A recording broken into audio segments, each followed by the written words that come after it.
제가 목회하던 옛날 그 청년 중에 한 명이요, 예배 시간에 기도를 시키면 마이크를 잡고 이제 눈을 감잖아요. 한 10초 정도를 기도를 안 해요. 그럼 저는 목사가 제가 나가서 기도를 왜 안 해? 이 생각을 늘 하는 거예요. 한두 번이 아닙니다. 한 10초면 상당히 길거든요. 그러다가 한마디 뗍니다. 말로 그렇습니다 하고 시작하는 거예요. 그래서 제가 처음 그런 일이 있고 나서 불렀어요. 야, 그렇습니다는 과정이 있어야 그렇습니다지, 시작을 그렇습니다로 시작하는 사람이 어디냐 그랬어요. 근데 한 3번을 그러더라고요.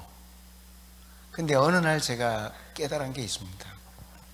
지나놓고 보니까 한 1년을 지나고 나서요, 내 삶을 돌아보면, 제 목회를 돌아보면 하나님이 맞습니다, 그렇습니다가 나오는 거예요. 저보다 10살 이상 어린 청년이 목사인 저보다 먼저 깨닫고 그렇습니다를 한 거예요.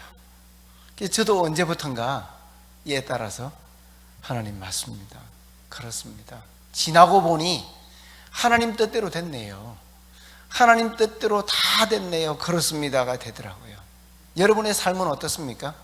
여러분이 아둥바둥 살고요, 여러분이 힘써 어떤 길을 가려고 노력했지만 지나고 보면 자기 뜻대로 된 거 없죠? 하나님 뜻대로 되더라고요. 저는 그게 제 삶에 많이 와닿아서 지금도 그 친구, 그 청년, 지금 나이가 벌써 40대 중반이 됐어요. 걔도 종국인데 종구가 했던 때가 기억이 납니다. 여러분의 삶의 주인도 주님 되셔서 지나갈 때마다 여러분의 삶 속에 맞습니다 주님, 그렇습니다 주님의 삶이 이루어지기를 바랍니다. 오늘은요, 상상을 좀 많이 하시면 좋겠어요. 저는 오늘 말씀을 설교에 중점을 두지 않겠습니다. 설교는 매주일 담임 목사님이 하시는 거니까 저는 오늘 제가 살아온 인생 역정을 통해서 하나님께서 어떻게 하셨는지를 여러분들에게 말씀드리고, 그리고 오늘 이 말씀이 저에게 어떤 영향을 주고 어떻게 지배했는지를 이야기하고 싶습니다. 저는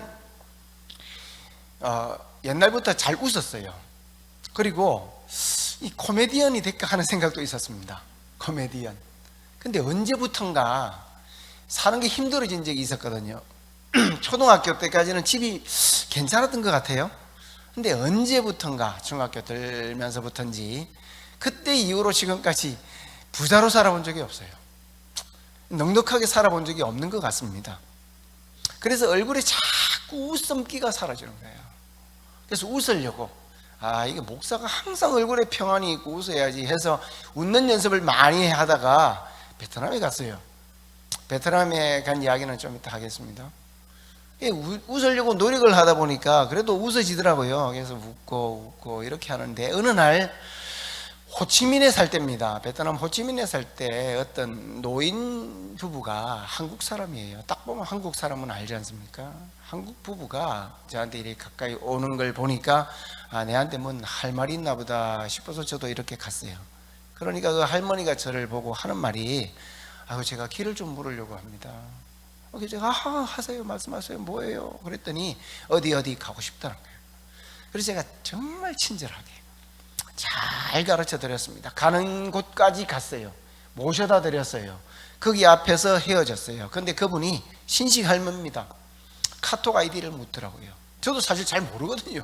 근데 묻더라고요. 그래서 카톡 아이디를 알려드렸습니다. 그리고는 잊어먹었어요. 근데 하루 지나서 다음날 저한테 카톡이 온 거예요. 그래서 어제 만났던 누구인데 커피 한잔 할 수 있냐. 저야 만나러 갔죠. 그분하고 만나서 이야기하는 중에 이분은 주님의 교회 권사님이셨어요. 서울 주님의 교회 권사님이고, 자기가 여행 와서 구경을 다녔는데 길을 잃어가지고 어디를 찾으려고 했는데 못 찾았는데 사람들이 전부 다 인상을 쓰고 있더래요. 한 명도 물어보려고 하니까 무서워서 한 2번 정도 거절을 당했는데, 내가 저기 오는 저를 보고 저 사람은 물어도 되겠다라고 하는 생각이 나더랍니다. 제가 빙글빙글 웃고 있었거든요. 지금 마스크 안 꼈잖아요, 그죠? 빙글빙글 웃으면서 뭔가 어떻게든 내가 웃으려고 노력할 때였는데 이렇게 와가지고 물어보니까 너무너무 친절하게 가르쳐 주셨습니다. 그래서 저도 소개했죠. 저는 목사고 선교사고 이러이러해서 왔다. 그러니까 반갑다고 그러면서 저한테 하는 말이 계좌번호 하나 가르쳐 주세요. 목사님께 헌금하고 싶습니다. 그리고 딴 거 하지 마시고 제가 언제까지 부어드릴지 모르지만 매달 조금씩 부어드릴 테니까 외식만 하세요. 그러더라고요. 4년 부어주셨어요. 그때 한 번 딱 만났는데 제가 이런 생각을 했거든요. 경제적으로 어렵고 막 그런 건 아닌데 외국 가니까 아끼게 되더라고요. 그러니까 외식도 자꾸 안 하게 되고 가족들하고 멀어지는 것 같아서 외식을 좀 이렇게 했으면 좋겠다 하는 마음이 있었는데 하나님이 이렇게 만들어 주신 겁니다. 내 마음속에 작은 소망 하나까지도 하나님은 듣고 놓치지 아니하시는 하나님. 여러분 성경 많이 읽죠? 성경을 많이 읽는 사람을 통해 하나님이 역사하는 거 아니에요. 기도 많이 하시잖아요. 저도 기도 많이 했었어요. 지금도 합니다. 근데 기도 많이 한다고 하나님 날 막 쓰진 않더라고요. 말씀의 열매가 있고 기도의 열매가 있는데 그게 뭘로 나타나냐면 얼굴에 기쁨과 감사로 나타나요. 기도 많이 해도 얼굴 항상 찡그리는 사람이 있습니다. 성경 많이 읽어 성경을 통째로 외우는 사람도 있는데 그 사람 입만 열면 이상하게 불평이 많아. 하나님 안 씁니다. 기다립니다. 감사할 때까지, 웃을 때까지, 기뻐할 때까지. 우리가 기뻐할 때, 감사할 때, 마음의 평안이 있을 때 하나님은 그 사람을 비로소 들어 쓰시는 거예요. 이스라엘 백성들이 광야에 나와가지고 그 사람들 얼마나 놀라운 은혜를 맛봤습니까? 홍해가 갈라졌잖아요. 그런데 이 사람들은 고기 하나 못 먹는 거 가지고 불평했을 때 하나님 다 죽여버렸습니다. 하나님은 감사를 통해서 역사하시는데 저는 오늘 하나님께서 저를 이끌어 주신 감사함의 역사를 말씀드리고 싶습니다. 저는 2000년에 개척을 시작했습니다. 개척을 처음 시작할 때는요, 저는 원래 개척을 하려고 했던 사람이 아니에요. 신학교 들어갈 때 처음에는 신학교에 가서 선교사로 가는 것이 저의 목표였습니다. 저는 중국입니다. 중국, 그때는 중공이었어요. 옛날에는, 그죠? 그래서 중국에 가겠습니다 하는 마음을 가지고 있었어요. 처음부터는 아니었어요. 근데 하나님이 어느 순간부터인가 중국에 대한 꿈을 주셨고 중국에 가고자 하는 마음을 가지고 신학교를 갔는데 신학교 2학년 때 갈 수 없는 환경이 되어져 버렸습니다. 아버지가 사업에 실패하고 그리고 동생들도 다 학생들이고, 그래서 신학교까지 와서 외국까지 가버린다면 장남이거든요. 장남인 내가 너무 무책임한 것 같아. 선교도 좋지만 불효하는 것도 아니다 하는 생각이 들어서 그냥 선교 잘하는 교회, 선교하는 교회 목회를 해야 되겠다는 마음을 먹고 교회를 했습니다.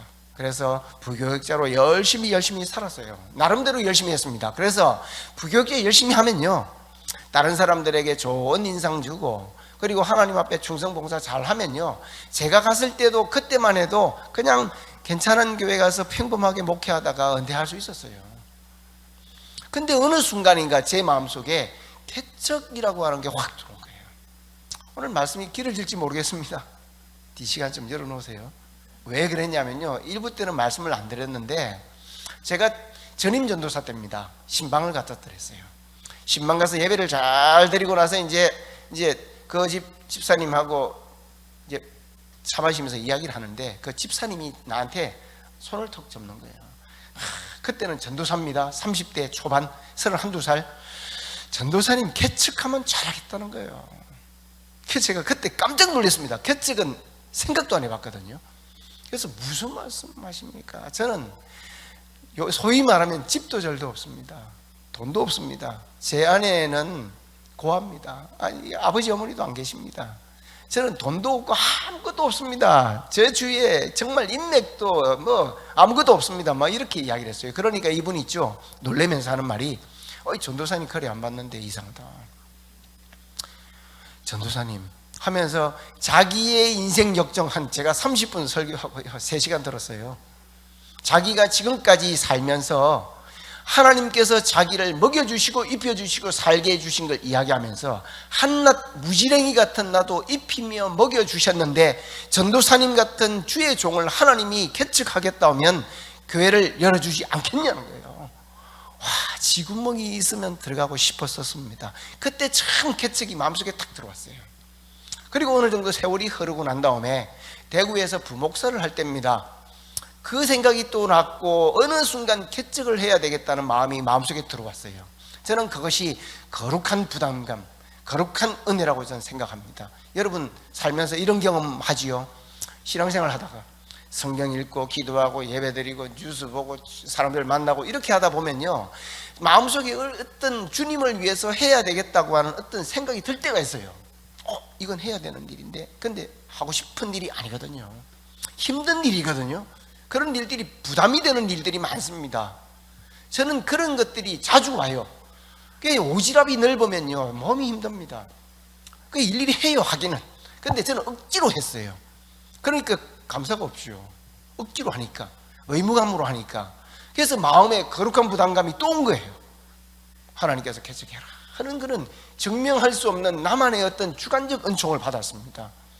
근데 해야 되겠다고 순종을 하는 순간부터는요, 포기를 하는 딱 그 순간부터는 그것만 생각납니다. 그지요? 안 하려고 막 버티다가 그래 하고 순종을 딱 하는 사람은 그때부터는 그것만 생각나요. 사람마다 종류가 다릅니다. 어떤 사람은 바로 순종하는 사람이 있어요. 저는 버티다가 순종해요. 그런데 딱 순종하면 그때부터는 그것만 잡고 가요. 대구에 있을 때입니다. 이제 개척을 하려고 마음먹었으니까 어디서 할까 생각해 보니 대구에서는 하면 안 되겠더라고요. 의리잖아요.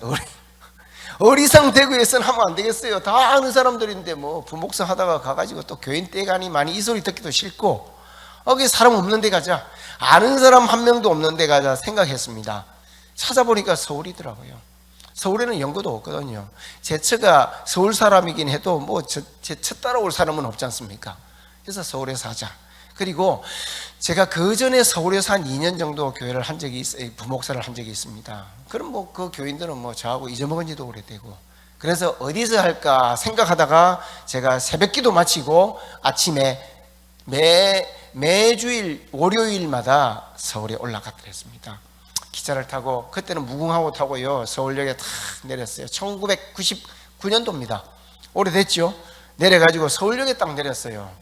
딱 그때 기도 제일 먼저 했던 기억이 납니다. 딱 손을 들고 하나님 서울을 내게 주소서, 다 제 것 같았어요. 그래가지고 오른쪽을 딱 보니까 있죠, 갈렙처럼 이 산지를 내게 주소서 하고 가려고 하니까 용산 쪽인 거예요. 안 되겠다. 남영동 우울하지요. 가면 안 돼요. 그래서 왼쪽 종로지 않습니까? 명동 나오고, 나중에 알았습니다. 교회는요 종로가 아니고 용산으로 가야 돼요. 사람 사는 데로 가야 돼요. 술집 커피숍 많은 데 가면 이동 인구는 많은데 교회 나오는 사람 없습니다. 근데 어쨌든 왼쪽으로 갔어요. 왼쪽으로 쭉 가다 보니까 마주치는 데가 딱 광화문 나오고요, 왼쪽으로 가면 서대문입니다. 오른쪽으로 이렇게 올라가면 종로입니다. 종로가 좋지 않습니까? 종로로 갔지요. 종로로 가면서 종로가 좋사오니 하면서 갔어요. 그렇게 가다 보니까 계속 또 가면요, 종로 1, 2, 3, 4, 5가 6가 지나가면 동대문이에요. 동대문 쪽 우울하지요. 그래서 왼쪽을 트니까 이화동이 나오고, 그리고 대학로 깔끔한 거예요. 그때만 해도요 교회가 안 보였습니다. 제가 교회 없는 데서 가려고 했는데 교회가 없어요. 중심가에 교회 별로 없지 않습니까? 그래서 교회도 없고 잘 됐는데 이 사람들 다 내가 다 먹는다, 그렇게 하고 대학로 딱 가서 이제 다리가 아프더라고요. 한 2시간 걸었습니다. 그래서 자리에 딱 앉아서 보니까 해화역 3번 출구였어요. 4호선. 거기에 앉아서 기도했습니다. 하나님, 여기가 마음에 듭니다. 이 땅을 내게 주십시오 하고 기도를 하고 4호선 타고 다시 기차역으로 가서 대구로 내려갔어요. 한 3번 했습니다. 그렇게 매주. 그리고 4주째 될 때 바로 지하철로 4호선 타고 해화역 내려가지고 대학로 땅밟기를 했습니다. 이곳을 주십시오. 자, 그러면 됐지 않습니까? 예배 드릴 장소가 정해졌지요. 예배당은 없어도 사람이 필요하더라고요. 그래서 생각나는 사람 3명이 있었어요. 3명의 청년이 예전에 서울에서 목회할 때 서울 그 교회 청년들이었는데, 교회가 분란이 있어서 다 교회 안 다닌다 그러더라고요. 전화 다 했습니다. 한 명은 교회 정했대요. 딴 교회 온누리 다닌다 그러더라고요. 두 명한테 전화 거니까 온누리 갈까 뭐 사랑의 교회 갈까 이러고 있는 거예요. 야, 주형교회 와라 그랬어요. 제가 주형교회 목회를 했거든요. 이름을 주현이라고 지었어요. 그때까지. 그래서 그때만 해도 주형교회가 없었습니다. 주형교회 와라. 정말 좋은 교회다. 내하고 목회하자. 그랬더니 얘들이 알겠다 그러고 생각 좀 하겠다 그러면서 한 3일 4일 후에 연락하기로 했습니다. 연락이 됐어요. 두 명이 하겠대요. 한 명은 남자, 한 명은 여자, 한 명은 연세대학교 대학원 2학년, 한 명은 덕성여대 3학년입니다. 연세대 청년부터 만났어요. 그래서 대학로 벤치에 이제 그 다음 주에 올라와 가지고 앉아가지고 오른쪽에 앉았습니다. 야, 이래저래 해서 교회 한다. 어떻게 같이 한다고 하니 너무 고맙다. 기도부터 했죠, 손잡고. 그랬더니 얘가 교회가 어디입니까? 물어요. 그래서 제가 네가 지금 밟고 있는 이 땅이 우리 교회야. 교인을 묻더라고요. 장로님 몇 분, 뭐 권사님 몇 분, 교회 몇 분 되십니까? 네가 장로해. 그랬죠. 제가 그러고 나서 있죠, 명언을 하나 남겼습니다. 제가 좋은 말을 했어요. 저도 모르게 나온 말입니다. 딱 손을 잡고요. 야, 이름이 성현이거든요. 곽성현. 기가 간질간질 할 겁니다. 지금도. 성현아, 네가 마중물이 되어다. 마중물 알죠? 펌프할 때 물 붓고 하면 네가 마중물만 되어주면 내가 소처럼 열심히 목회해서 하나님의 사람들, 너와 같은 사람들을 모을 거다. 생각해 보겠다 그러고 갔어요. 형제거든요. 여학생은. 걔도 똑같이 했습니다. 똑같이 하고 마지막에 네가 권사가 되면 되지 뭐. 똑같이 갔습니다. 그리고 한 일주일 후에 하겠다 그러더라고요. 1부 때도 말씀드렸습니다만은요, 제가 똑같은 말 참 하는 거 싫어하는데 하게 됩니다. 2부까지 하니까. 개척을 하면요, 시간이 너무 많이 남아요. 근데 제가 대구에서 올라오니까 대구에서 알고 지내던 권사님, 장로님들, 뭐 어떤 분은 이런 이야기 했습니다. 저보고 보낼 때 제가 서울 올라간다 할 때 있죠, 이삿짐 그 싸는 데서 와가지고 어떤 장로님이 저한테 목사님 용감하십니다 이랬거든요. 용감하고 대단하다는 소리 딱 들을 때 기분 좋았어요. 서울 올라오니까 웬걸 아무것도 없잖아요. 너무너무 힘들더라고요. 그리고 어떤 권사님이 전화 와가지고 저보고 목사님 개척한다고 얼마나 힘들고 바쁘십니까? 그래요. 바쁩니까? 개척하면 바쁩니까? 24시간 제 시간이에요. 아무것도 할 게 없는 거예요. 너무너무 시간이 많이 남아요. 그래서 제가 두 가지 일을 했습니다. 하나는 애들 학교 찾아갔어요. 일주일에 한 번씩이니까 연세대 한 번, 덕성여대 한 번이니까 일주일에 2번 빠지죠. 그리고 얘들한테 찾아가서 같이 밥 먹고 거기서 교제하고 그러면서 얘들 친구들 사귀었습니다. 한 명씩 두 명씩 알게 되더라고요. 그리고 얘들 친구의 친구들이요, 서울에 올라오는 애들이 있었습니다. 지방에서, 부산에서, 대구에서, 전남에서, 충청도에서, 저 강원도에서 서울로 오는 애들이 서울에 있는 각 대학교를 다녔는데 교회를 다니다 온 애들이 10명 중에 2~3명은 돼요.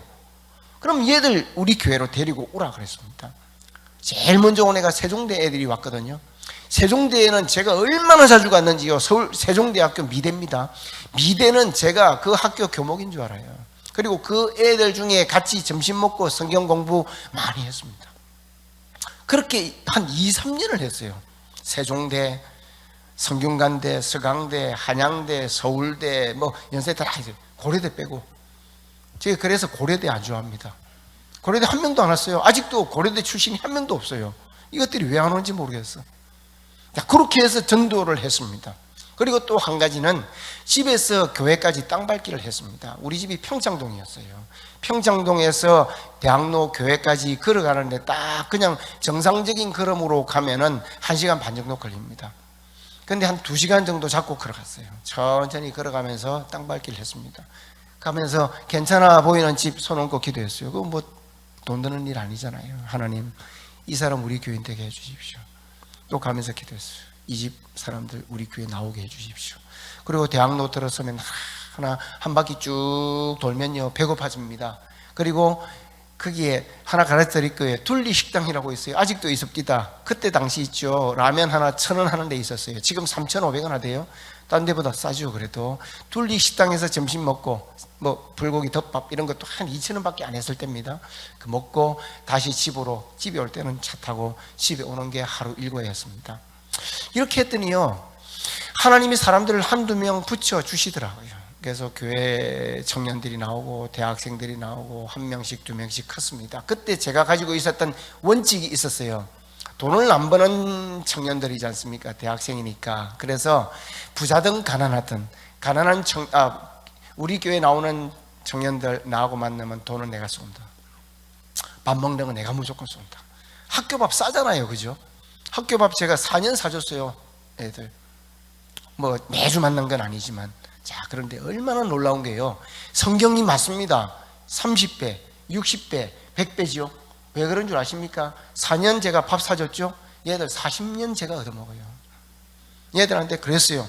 벌기 전까지 내가 쏜다. 벌면은 내가 10원도 안 쓴다.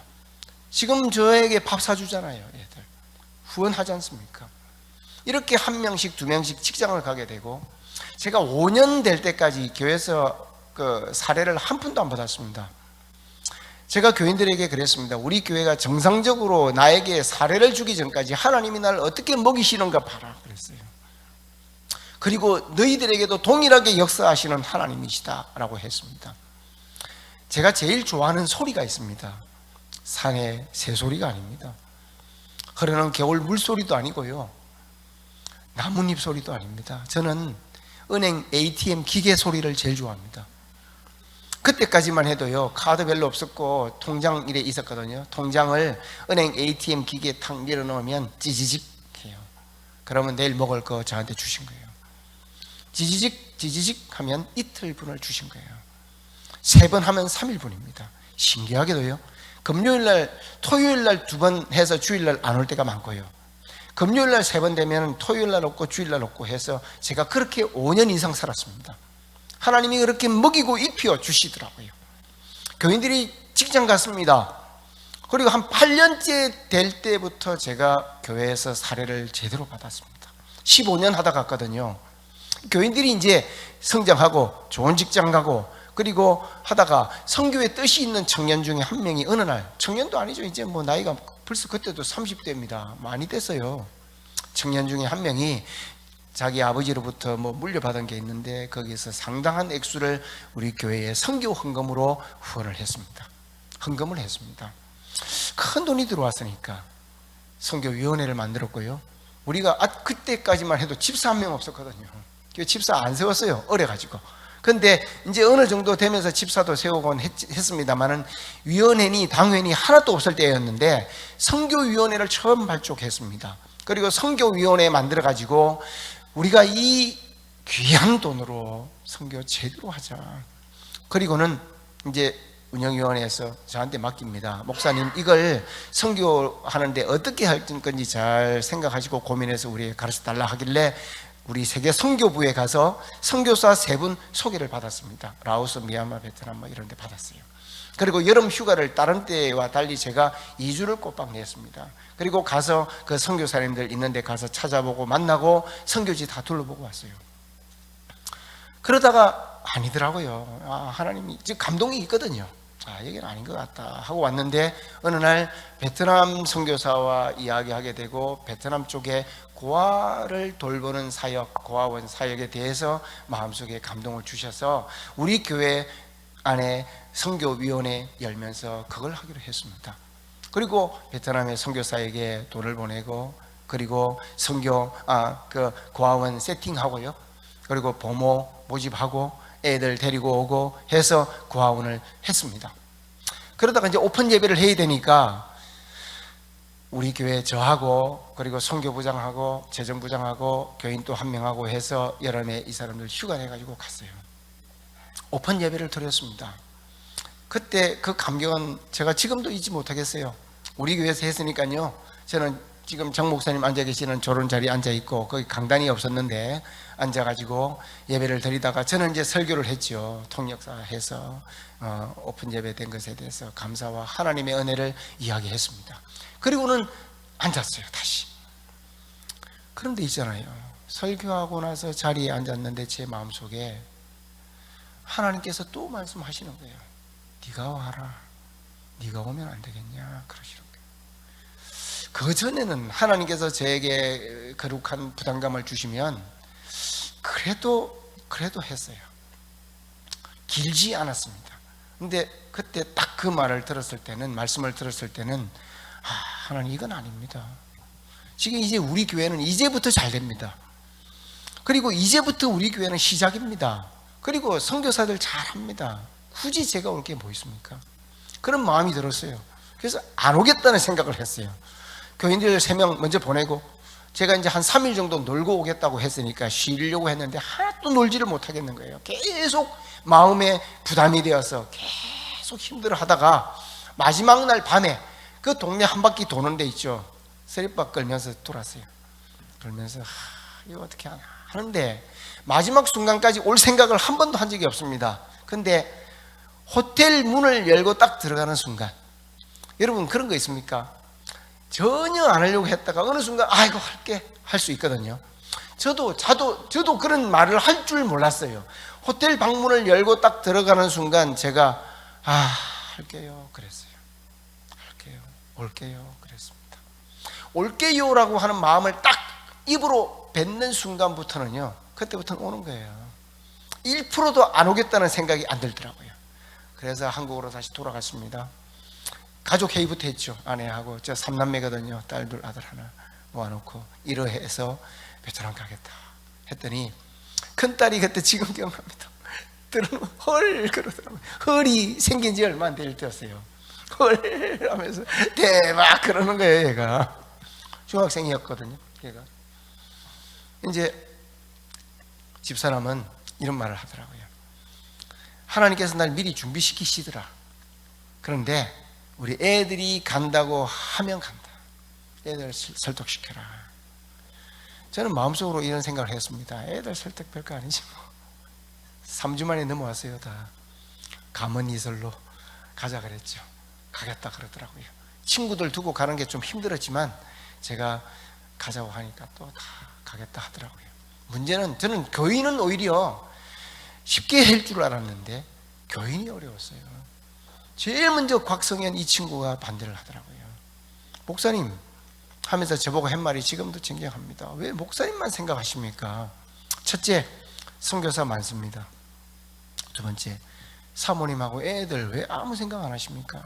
이제 편해지려고 하는데 또 다시 시작하는 건 아닙니다. 그때 제가 50살 때 딱 갔거든요. 그건 아닙니다. 그리고 애들, 친구들이 얼마나 귀한데 다 두고 가는 거 아닙니까? 그리고 목사님도 40대, 30대 선교사 많은데 뭐 50대 가지고 가려고 그러십니까? 젊은 사람이 하게 두세요. 그 필드는.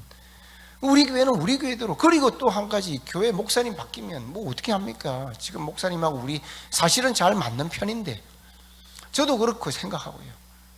그래서 제가 이야기하는 중에 이 친구에게 마음속에 할 말이 없었어요. 그런데 어느 순간에 하나님께서 주신 말씀이 탁 떠올랐어요. 이 친구가 이런 말을 했습니다. 승현아, 그런데 나도 네 말이 다 맞다고 생각해.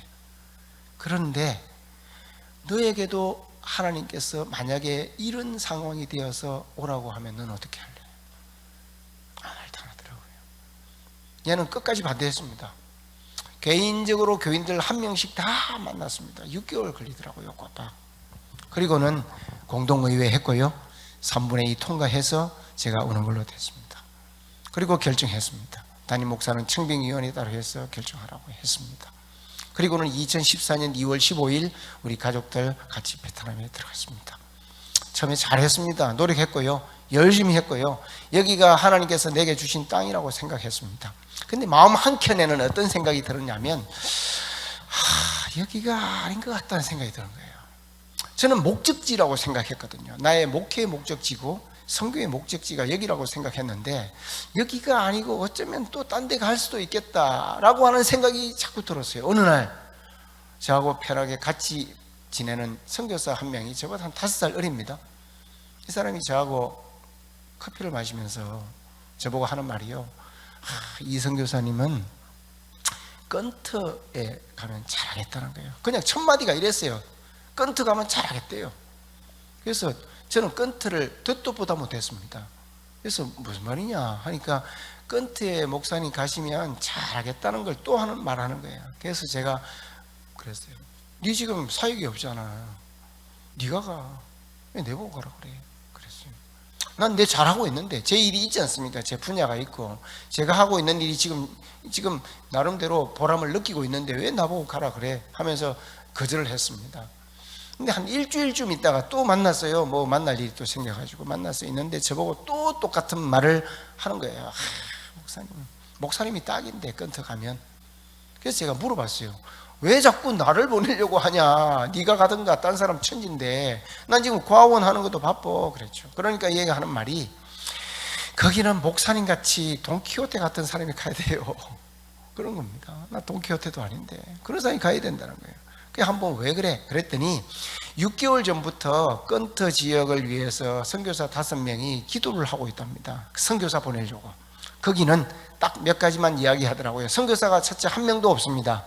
선교 전략적으로 정말로 요지 중요한 곳입니다. 거기 선교사가 꼭 가야 되는데 아무도 없습니다. 선교사 없습니다. 그리고 지금 가려고 하는 사람도 없습니다. 그런데 보내긴 보내야 되는 곳입니다. 목사님 어떻게 생각하세요? 그러더라고요. 그래서 알겠다 뭐 몰라 그러고 이제 집에 왔죠. 거의 거절하다시피 하고 집에 왔는데 그때부터 이상하게 건트를 가고 싶은 거예요. 이제는 그렇게 부담이 아닙니다. 가고 싶어요. 마음속에 그래 건트가 내 마지막 선교지일지도 모르겠다. 그때까지도 공부를 안 했기 때문에 건트가 어떤 도시인지 몰랐습니다. 네이버 검색도 안 해봤습니다. 그러고는 하루 지나서 제 아내하고 이야기할 기회가 돼서 아내에게 이런 이야기를 했어요. 여보, 이러저러해서 건트에 가라고 한다. 그 선교사가. 당신은 어떻게 생각해? 그랬거든요. 그러니까 아내가 그 사람 이야기하지 말고 당신 가고 싶냐? 그러는 거예요. 저보고. 그전에는 그렇게 안 물어봤잖아요. 그죠? 저보고 당신 가고 싶냐? 그래요. 제가 가고 싶다 그랬어요. 그러니까 아내가 그럼 가자 그래요. 그래서 갔습니다. 그렇게 해서 건트를 갔습니다. 짐 싸는 거 사실 쉽지 않았어요. 거기서 4년 정도 살았으니까 짐 싸는 거 뭐 짐이 많았거든요. 하는 것도 많고. 그래서 고아원 현지 교회 이양하고 제가 하는 사역 다 접고 건트로 내려갔습니다. 건트에 갔더니 이제부터 제가 하는 사역을 말씀드릴게요.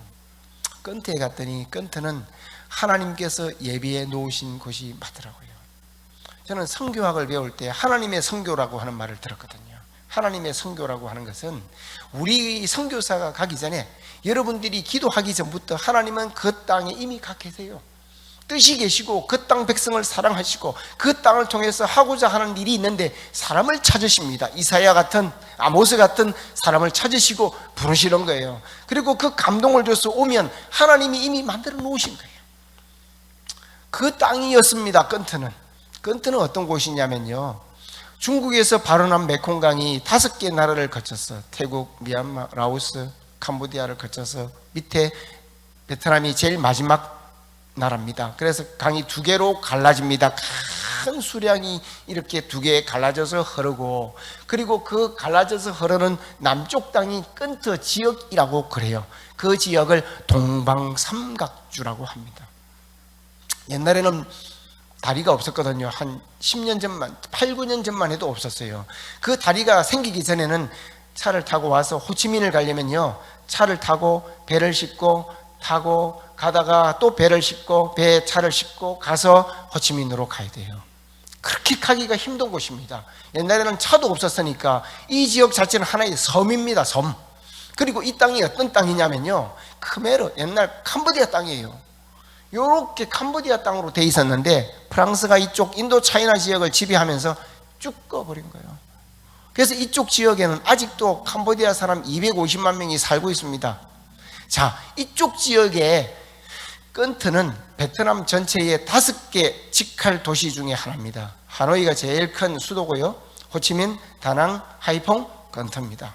자, 그런데 건트는 농산지입니다. 농업 도시입니다. 그래서 이 끈트가 하나의 이 전체 성의 수도 역할을 해요. 그리고 인구가 이쪽 전체 2천만 명입니다. 베트남 전체 인구 1억쯤 되거든요. 2천만 명이 이 땅에 살고 있습니다. 그리고 베트남 전체 GDP는 2,700불에서 3,000불 가까이 됩니다. 자, 그런데 하이퐁이나 하노이나 호치민, 다낭은 6,000불이 넘습니다. 끈트는 1,000불밖에 되지 않아요. GDP 1,000불밖에 되지 않습니다. 근데 GDP가 낮다고 못 사는 게 아니에요. 행복지수가 낮은 것도 아닙니다. 왜냐하면 자기 집 앞에 농사 짓고, 그리고 집 앞에 바나나 있고, 그리고 파인애플 따먹으면 돼요. 옛날에는. 지금은요, 그런 소리 하면 욕 들어 먹어요. 아이고, 베트남 가난해도 굶어 죽진 않잖아. 이번에 아사자요, 하루에 200명, 내 생각에는 100명 넘었을 거예요. 베트남에서 아사자 발표 안 해줘. 왜냐하면 델타 감염인가 하는 건 치사율이 0.6%밖에 안 된대요. 0.7%, 1% 안 된답니다. 베트남은 4.5% 나왔거든요. 감염 치사율이. 왜 그렇게 많이 나오냐면 있지 않습니까? 호치민으로 돈불로 올라온 농민공들이 6개월, 7개월 전부터 직장을 다 잃어버렸어요. 자, 그러면 이 사람들이 월세도 내야 되고 먹고 살아야 되는데 직장을 잃어버렸으니까, 근데 내려가면 될 거 아닙니까? 도시간 이동을 다 막아버렸어요. 그래서 못 내려가요. 그러면 집에서 월세 못 내고 있든지 거리로 나앉습니다. 이 사람들이 물론 코로나 걸린 사람도 있겠죠. 근데 케어 못 받잖아요. 못 먹잖아요. 굶어 죽지요. 근데 베트남 입장에서는 자기들 아사자가 생긴 건 창피한 일이니까 코로나로 죽은 걸로 다 발표해 버렸을 겁니다. 400명 말이 안 되는 숫자예요. 나오는 데서 퍼센테이지가. 자, 그런데 이 끈트 지역은 옛날에는 그냥 그렇게 그냥저냥 살았습니다. 쌀 생산량 60%가 베트남 전역에서 나오니까요. 그런데 뭐가 문제입니까? 이렇게 살다가 그냥 가면 되는데, 이 지역에 한국에 시집 오는 사람이 1년에 매년 4,000명 있습니다. 베트남 전체 6,000명 오거든요. 2016년 전까지는 한국에 시집 오는 외국 처녀들이 조선족이 제일 많았었더랬습니다. 근데 2016년 넘어서면서 베트남이 이걸 넘어섭니다. 6,000명 넘어섭니다. 그리고 북쪽 지역 2,000명, 남쪽 이 끈트 밑으로 동방삼각주에서 4,000명 정도 와요. 자, 그런데 시집을 오지 않습니까? 그리고 시집 와가지고 남편하고 살다가 잘 사는 집이 10명 중에 2가정 정도, 8가정은 이혼을 하든 깨지든 도망치든 어떻게든 깨져요. 자, 그런데 잘 사는 집, 우리나라 TV에도 보면요, 그 국제 결혼 해가지고 처갓집 가가지고 집 고쳐주고, 텔레비 사주고, 화장실 만들어주고, 지붕 고쳐주고, 그리고 바리바리 싸가지고, 그죠? 인삼, 베트남 사람 껍 죽습니다. 인상 주면. 그러고 돈 주고, 그리고 핸드폰 사주거든요. 장인장모 핸드폰 사주고. 그래서 문제가 돼요. 그때부터 있죠. GDP 1,000불, 1년 GDP 1,000불이 무슨 수로 아이폰을 삽니까? 아이폰 하나가 1,100백 불인데, 갤럭시, 거기는 선불폰 개념이거든요. 사야 돼요. 공기계 사서 이제 돈 주고 끌고 가지고 그거 입력시켜서 씁니다. 우리나라처럼 통신사 혜택 없어요. 그러면 공기계를 그대로 사는데 우리나라보다 공기계가 비싸요. TV, 냉장고 다 비쌉니다. 우리나라보다. 전자제품 우리나라보다 다 비싸요. 저 깜짝 놀랐습니다. 거기서 살면서 있지 않아요.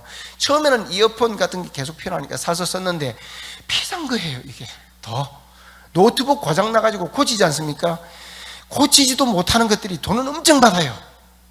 계속 돈 들어요. 우리나라 오면 그거 한 번 보고 그냥 금방 해줄 거.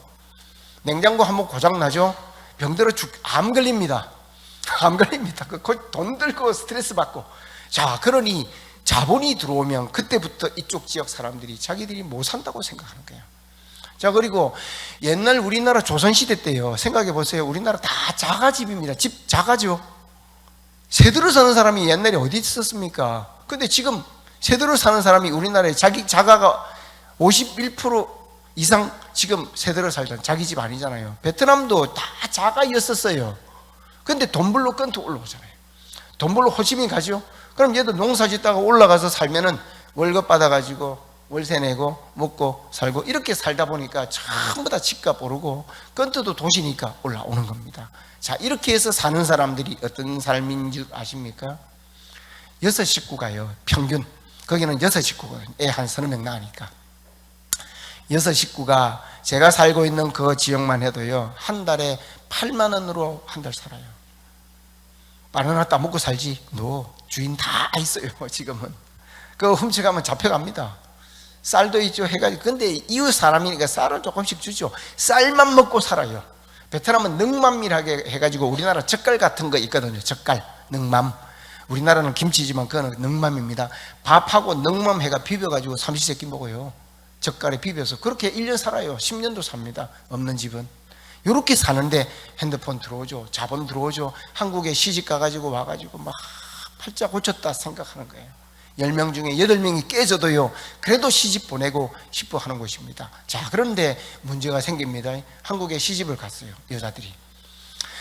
자, 거기는요 18살에서 22살 사이가 처녀 여자들의 결혼 정년기입니다.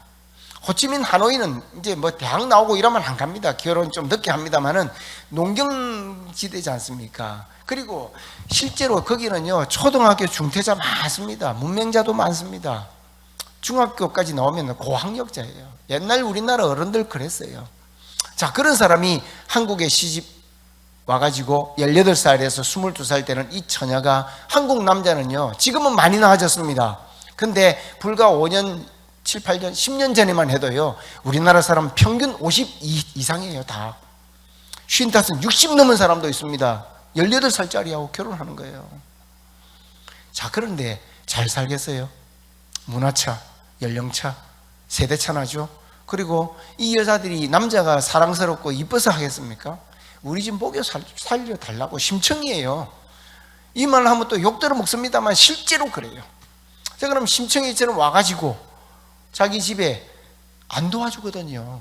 그리고 두드려 맞기도 하고 문제가 생기기도 하고 그 극복 못하고 어려움을 겪기도 합니다. 자, 그럼 얘들이 어떻게 하겠어요? 건강하니까 애 낳지요.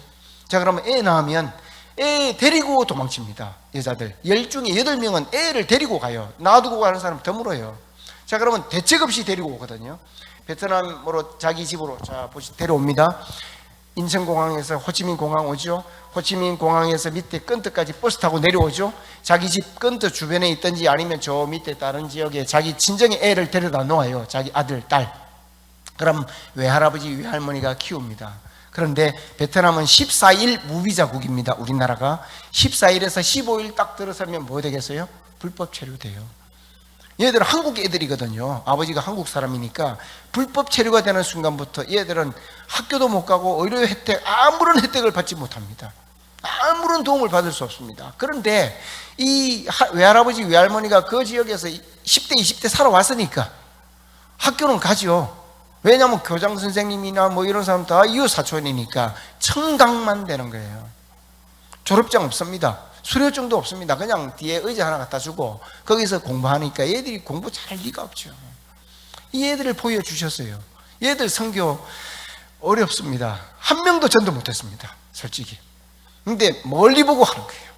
얘들과 계속 가까워져야죠. 그리고 이 아이들을 통해서 이 아이들의 어머니, 이 아이들의 할아버지, 이 아이들의 외삼촌, 이모들 만나게 되는 역할이 생기더라고요.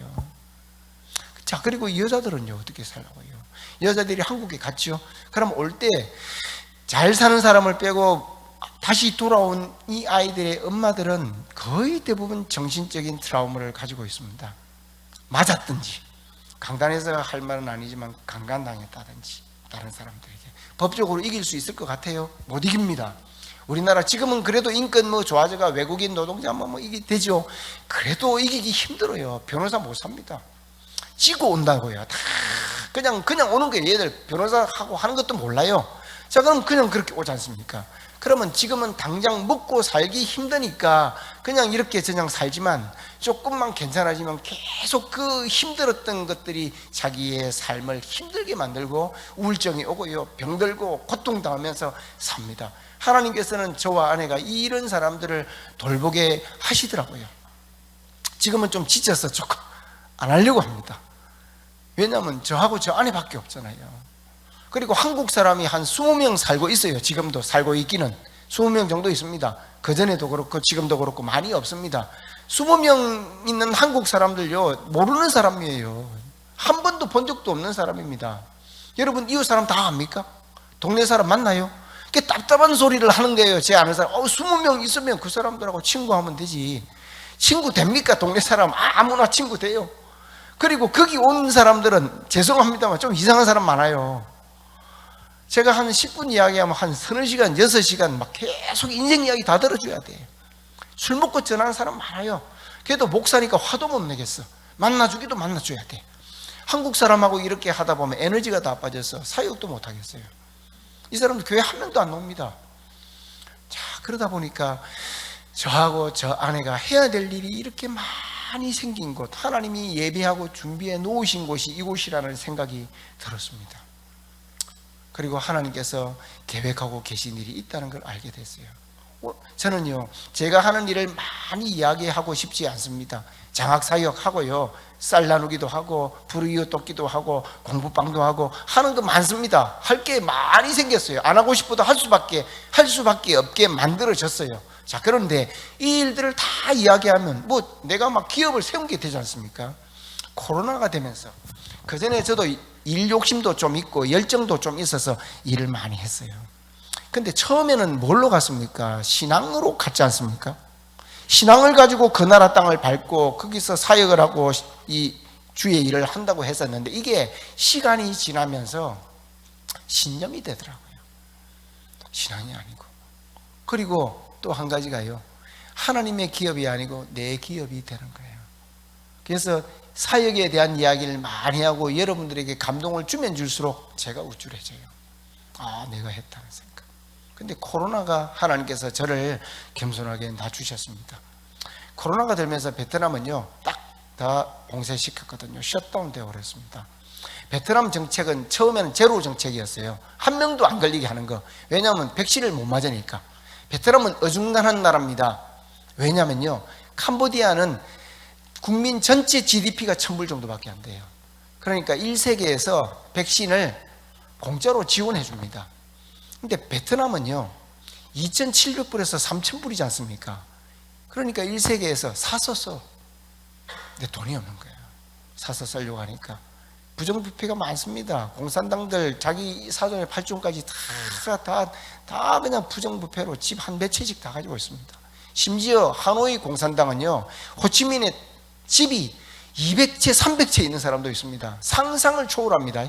못 사는 나라일수록, 부정부패가 심한 나라일수록 빈부격차가 심하고 상위 1%가 이 베트남 전체의 부의 그냥 60, 70%를 가지고 있어요.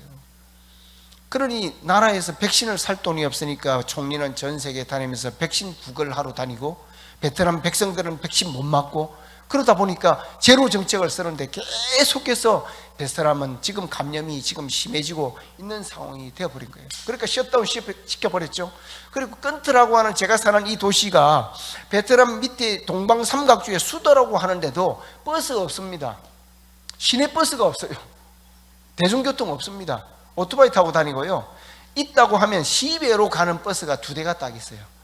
그걸 제가 타고 돌아다닐 수 없지 않습니까? 그게 오토바이 택시인데 택시는 비싸고 오토바이 타고 돌아다니는 거예요. 자, 이런 도시에 셧다운 딱 시켜버리니까 집에만 나가도 잡아갔습니다.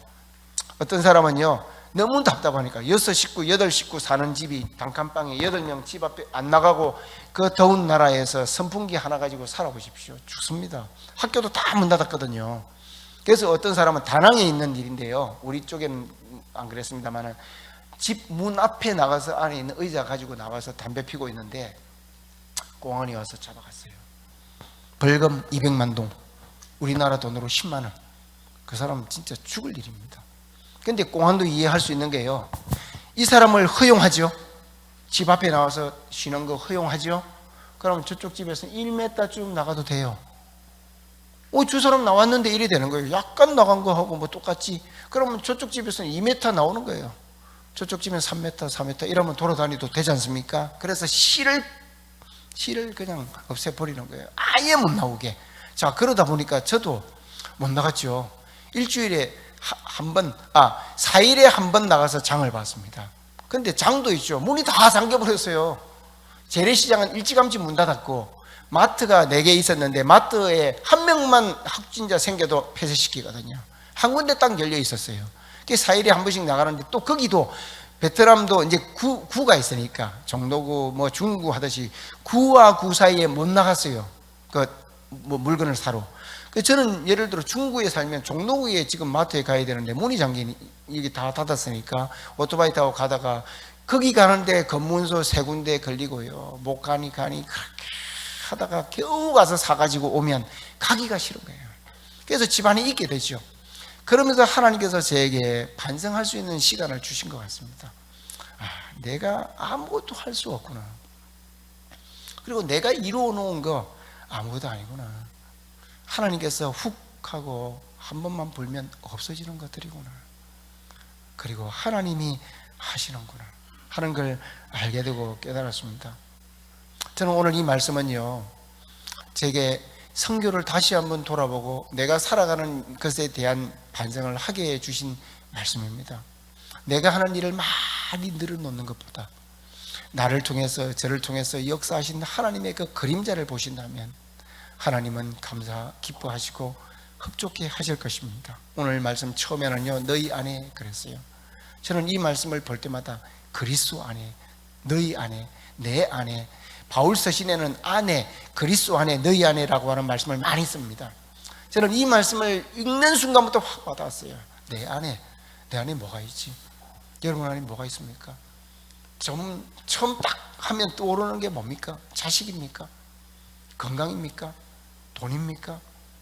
여러분 출세입니까? 그건 필요하지 않다는 게 아니에요. 우리가 살면서 반드시 있어야 될 것들입니다. 그런데 하나님은요, 그것보다 나를 더 귀하게 여겨라. 딴 건 내가 줄게. 너희는 먼저 그의 나라와 그의 의를 구하라. 뭡니까? 그의 나라와 그의 의를 우리가 구해야 돼요. 그러면 이 모든 것이 뭐게요? 돈이에요. 마태복음 6장은 돈장이라고 부릅니다. 이 모든 것은 경제적이고 물질적인 것. 하늘에 나는 새를 봐라. 먹을 거 주지 않냐? 들에 나는 있는 백합화를 봐라. 입을 거 주지 않냐? 이들도 입히고 먹이시거든 하물며 너희일까 보냐 하면서 너희는 먼저 그의 나라와 그의 의를 구하라. 우리가 할 일이 뭡니까? 주님을 내 안에 모시고 그분을 최고의 보좌에 앉히는 것, 그분이 내 삶을 주도권을 지게 하는 것, 이게 가장 먼저라는 거예요. 그러면 다른 건 내가 줄게.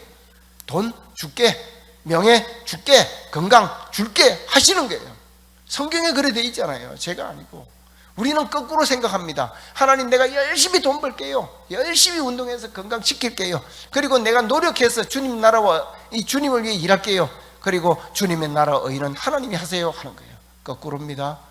우리는 주님의 나라와 의를 위해서 그리스도를 내 마음의 가장 중심 보좌에 앉히고 주님을 인정하면서 그분의 주도권을 인정하면 우리에게 주님은 이 모든 것을 내가 주마.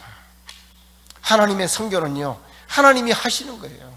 내가 막 세우고 장학금 막 주면 사진 파바박 찢어가지고 베트남 그쪽 공안들한테 이재현 뭐 잘한다, 이재현 선교사 거기서 인기 있다 막 이렇게 할 수 있거든요. 뭐 좀 거기서 공안들 다 압니다. 근데 그게 아니에요. 하나님이 영광 받아야 돼요. 그래서 코로나를 통해서 하나님 이걸 알고 깨닫게 해 주시더라고요. 그리고 착한 일을 시작하시니 결국 주님이십니다. 내가 주인이 아니고 주님이 주인이시고 그리스도 예수의 날까지라고 그랬습니다. 우리는요, 때에 관심이 많아요. 언제 하나님이 이거 주실래요? 언제 이 일을 하실래요? 하나님 언제 이걸 깨닫게 하실래요?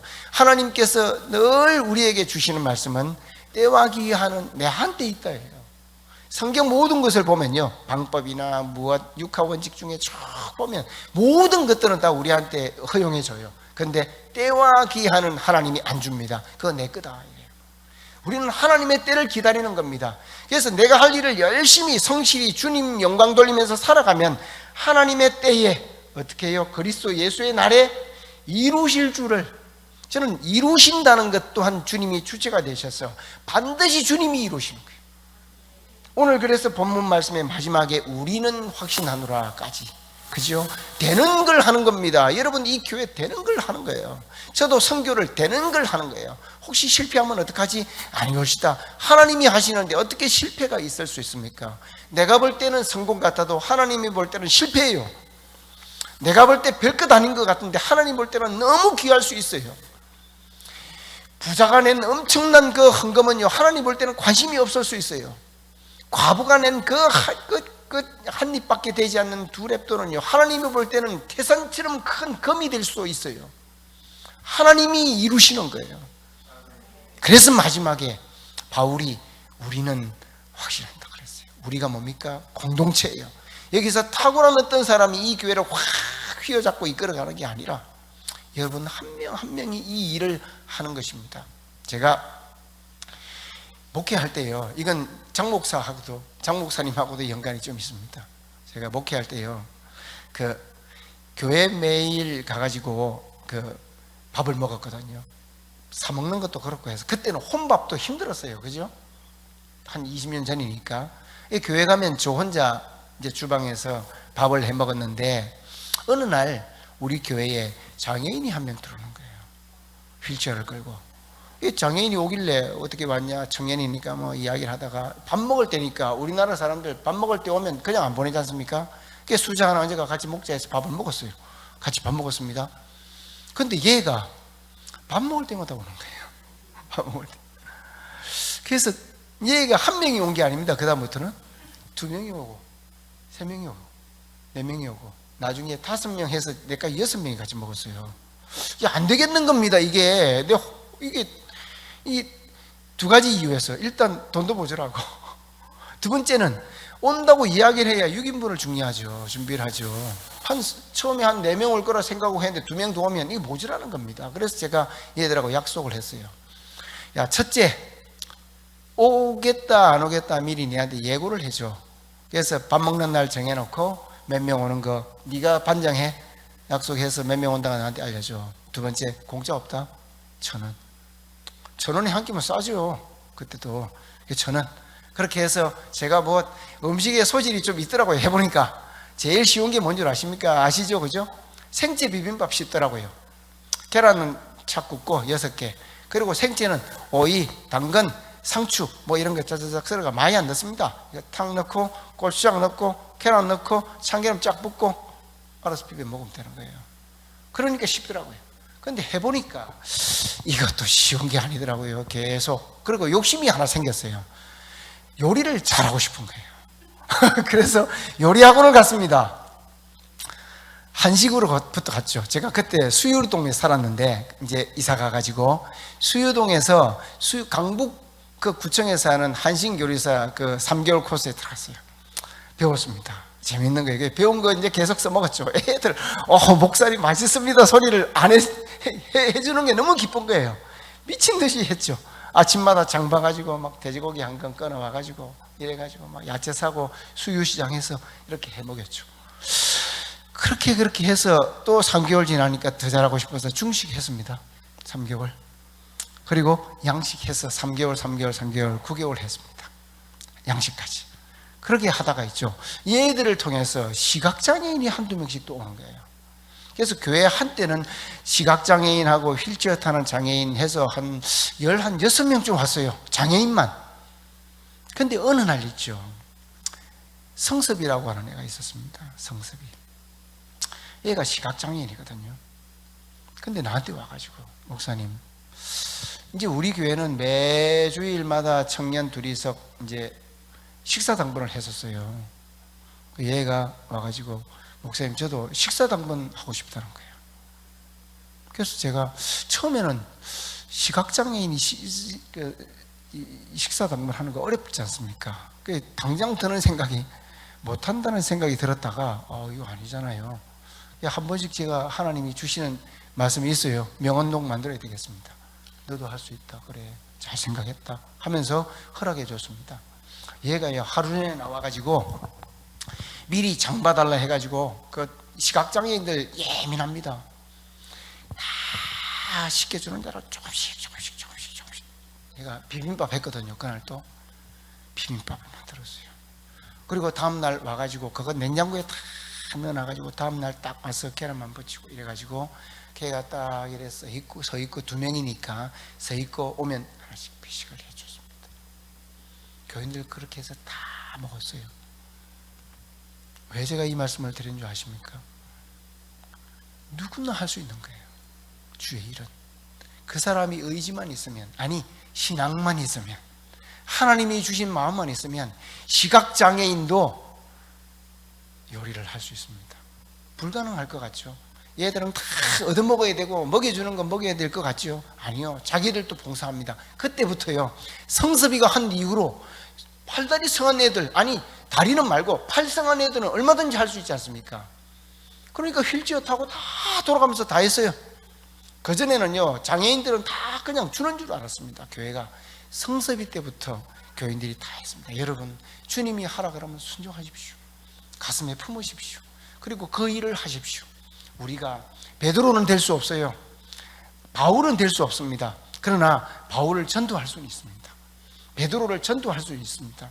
여러분 마음속에 주님의 마음을 품고 주변에 있는 사람들 태신자처럼 가슴에 품고 올 때마다 1, 2분도 안 걸려요. 손 얹고 기도하고, 교회 올 때마다 저 집에 있는 사람 우리 교회 나오게 해달라고 기도하고, 주변에 있는 사람들을 위해서 기도하고. 여러분 그렇게 기도하면 어떤 일이 생기는 줄 아십니까? 교회 나오는 일이 먼저 안 생겨요. 그 사람이 어려운 일이 생겨요. 정말 이거는 순서적입니다. 이건 뭐 거의 100% 순서가 맞습니다. 기도하지요. 어느 순간 딱 아무나 하면 안 돼요. 또 기도하는 사람 골라서 해야 돼요. 아무하고 결혼합니까? 아무 데서나 여러분 장수합니까? 영안이 있어야죠. 딱 태신자로 품겠다 싶은 사람 딱 두고 기도하죠. 그러면 놀랍게도 축복하는 게 아니에요. 여러분 예수 믿고 복 받으세요. 노 아니오시다. 예수 믿기 전에 이 사람 고난이 먼저 와요. 뭔 일이 생겨요. 그러면 나하고 이야기할 수 있는 기회가 생깁니다. 나중에 그 사람이 교회를 오는 거예요. 교회는요, 나라가 잘 되고 경제가 부흥하고 다 잘 때 교회는 부흥하지 않습니다. 오히려 교회는 퇴락하게 되어 있습니다. 교회는 언제 부흥하는 줄 아십니까? 힘들고 어렵고 고통당할 때 교회는 부흥합니다. 여러분 지금이야말로 한국교회가 오히려 성장할 때입니다. 부흥할 때입니다. 가슴에 그런 바울 한 명 품고, 베드로 한 명 품고, 태신자를 한 명 품고 기도하십시오. 그러면 우리는 바울 말씀처럼 이루실 줄을 확신하노라. 이 말씀이 여러분 이 교회의 약속의 말씀이 되어 가슴마다 품고 주의 뜻을 이루기를 바랍니다.